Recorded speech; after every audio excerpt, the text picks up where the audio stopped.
keeping you late, I can be able to discuss some of the substance of this particular affidavit that I've sworn, and also to be able to field any questions that you may have.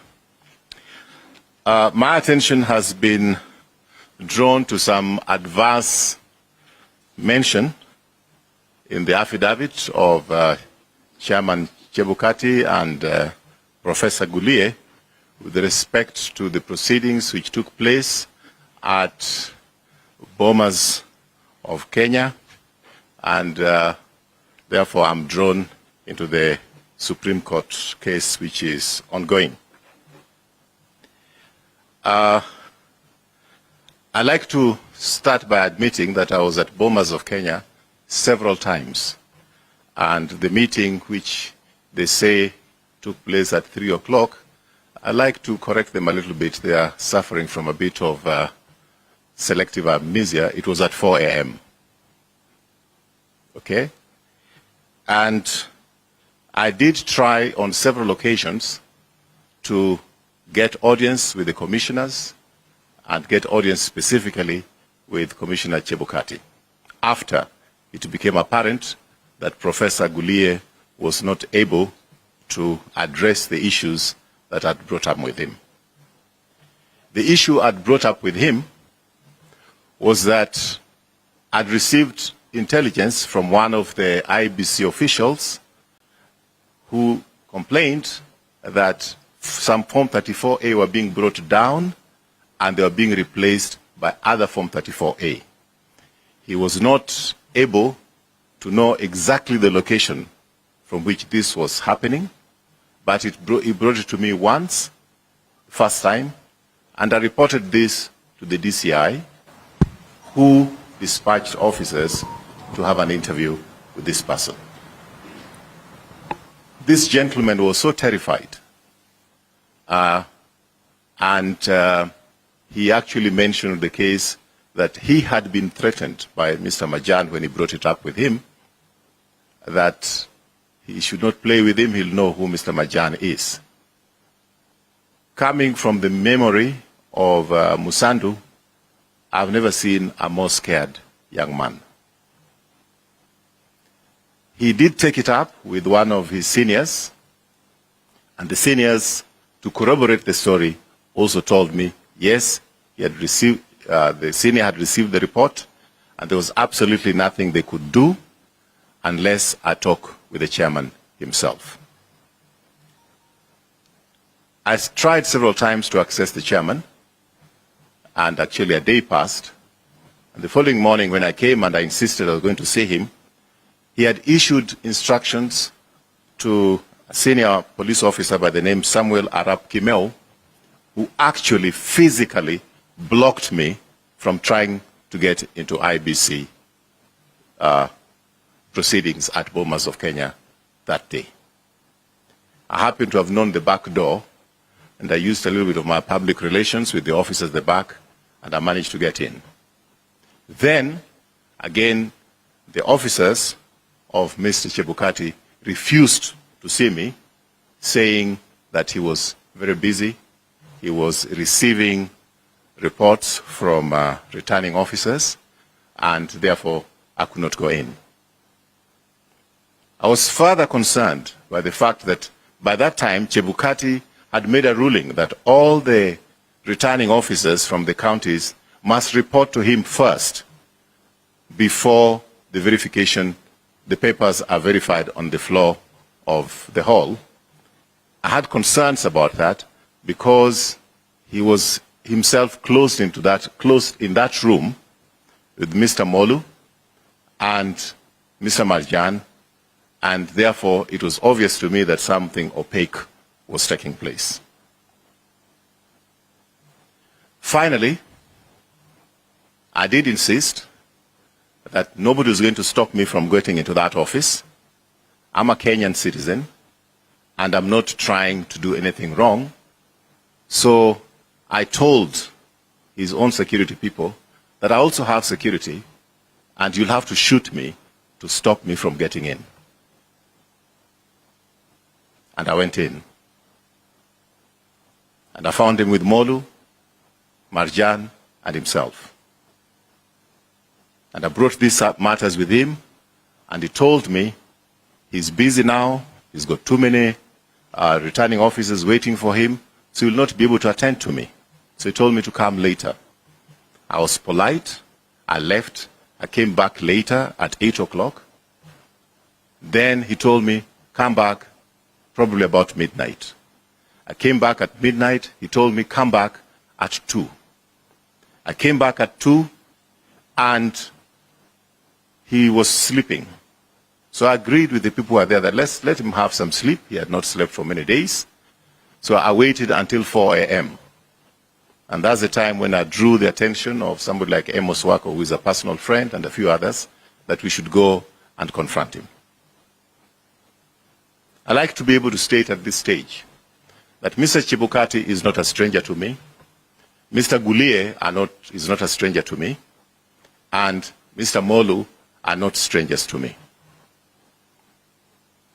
He has made claims of what I said when 10 of us were in that room. All the commissioners were in that room, and Mr. Amos Wako was in that room, and another lawyer, I don't know his name, Bonduo, whoever he is. So there are 10 of us in that room. For him to claim that I made some offers to him in front of those 10 is a tara diddle. Is a tara diddle. Petty lie. But I want to go back to the fact that these people are not strangers to me. I want Mr. Chebukati to explain to me and to explain to Kenyans when he came to a secret location to meet with me, and what was that discussion about? At least he's talked about where 10 were. What was the discussion when he came to a secret location to see me in Karen? Number 2, I want Mr. Gulie, or Professor Gulie, and Mr. Molu to explain what they came to do in my house. What was that discussion about? And the drift of that discussion was more of auctioneers rather than commissioners. I want them to say they never came to my house. I will make the CCTV cameras available at my house so that those can be investigated by the DCI, whether I'm saying the truth or not. Because to my house, they came.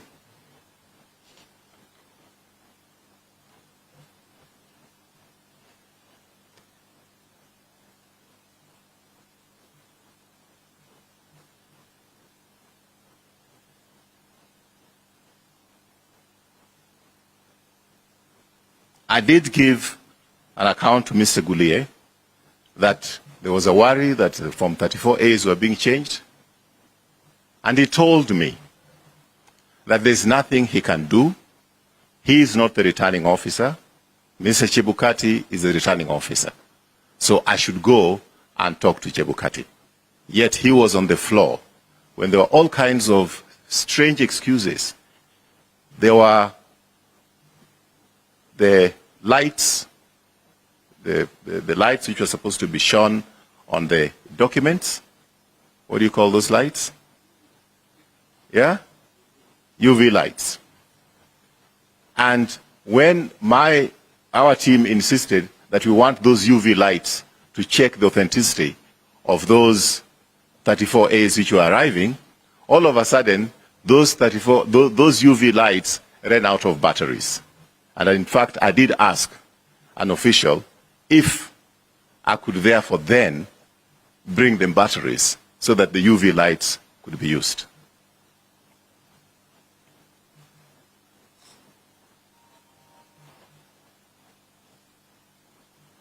So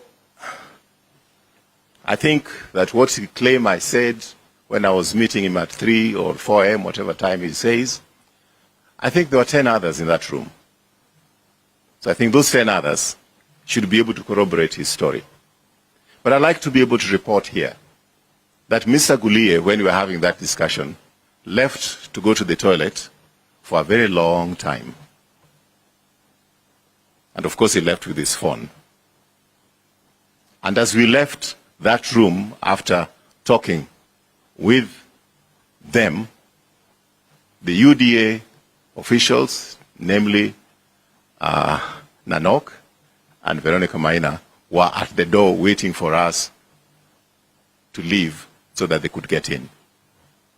I think I'm acted within my right that if there's a complaint to be made, I should make that complaint. I didn't go in there alone, and I didn't talk to Mr. Chebukati alone when I presented those issues. And just as he wants to tell Kenyans about the discussion we had with him at the wee hours about 4M, I think he should be honest enough to tell Kenyans what he was discussing with Nanok and Veronica Maina as soon as we finished with him. Thank you very much. I'm ready to take some questions. You're always the first one.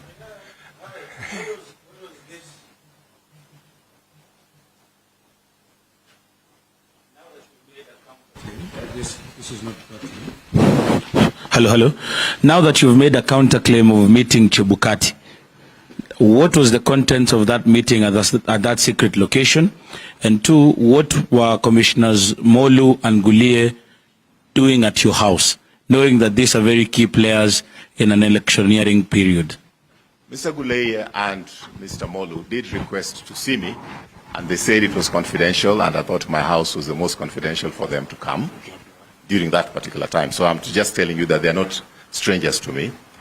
During the run-up to these elections, again, I'll be able to put this, if at all, it will not divert the Supreme Court, because I've looked at the replying affidavit of Chebukati to the Supreme Court. I've not seen any substance. I think the only substance is to divert attention by putting in the name of Raphael Tuju and have some, something which is sensational.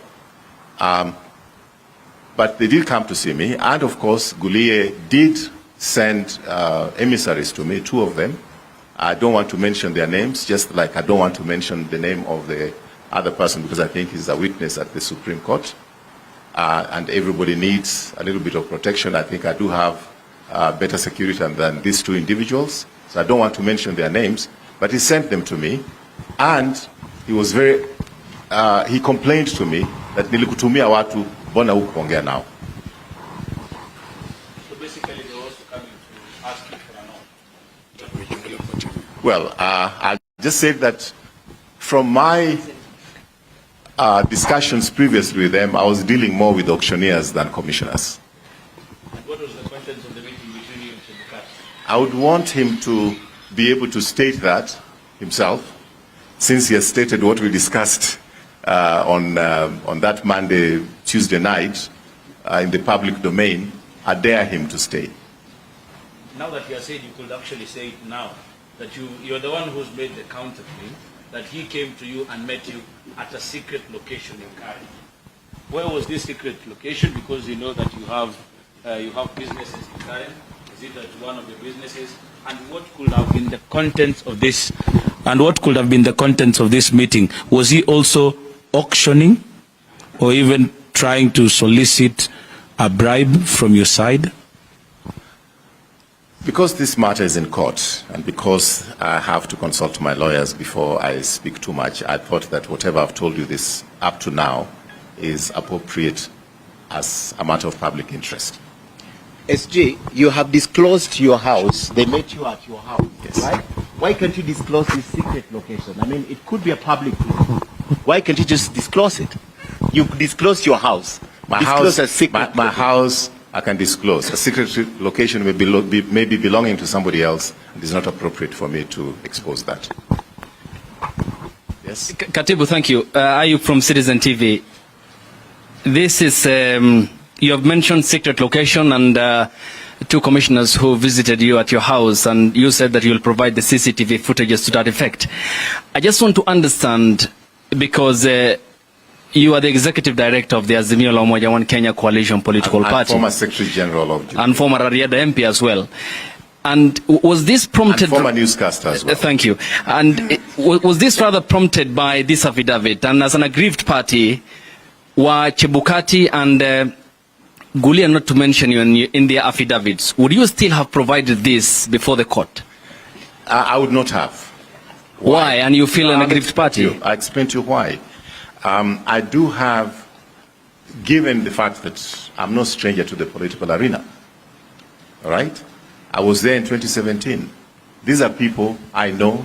These are people I've worked with rather. Take, for example, the time when IBC chairman made a ruling that the parties had to reveal their running mate within a certain time.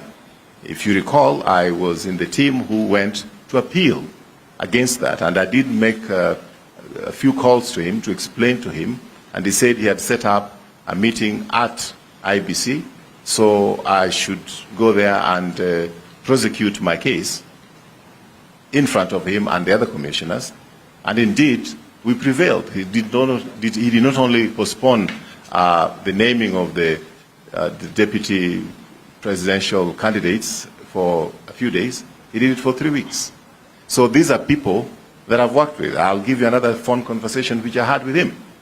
I'm ready to surrender the phone logs that I have with Mr. Chebukati to DCI and anybody else, the right authority to scrutinize. In the run-up to the elections, there was the challenge of logistics. If you talk to anybody who is farming flowers or vegetables, trying to get space on aircrafts going abroad, they'll tell you that since COVID, there was always a challenge with getting aircraft to carry a lot of cargo. So I did talk to him, and I told him, look, I just want you not to have a blind spot.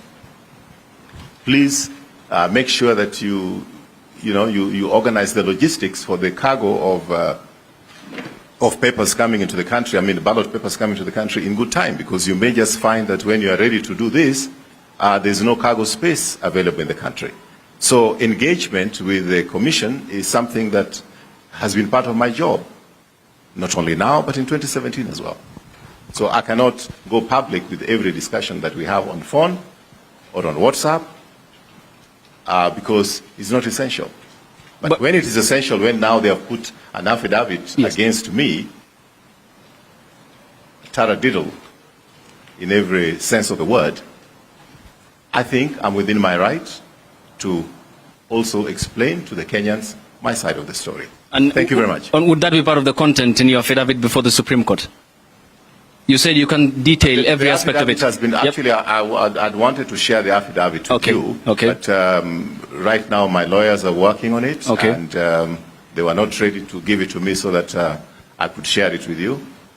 As soon as it is there, affidavit, I may decide what I want to say, but as you know, lawyers will tell you, no, you can't say that. But that's within my right to decide what I'm saying and what I'm not saying. But this bit, I felt that I should tell Kenyans. Thank you very much. Who initiated this secret meeting between yourself and Chebukati? Chebukati himself.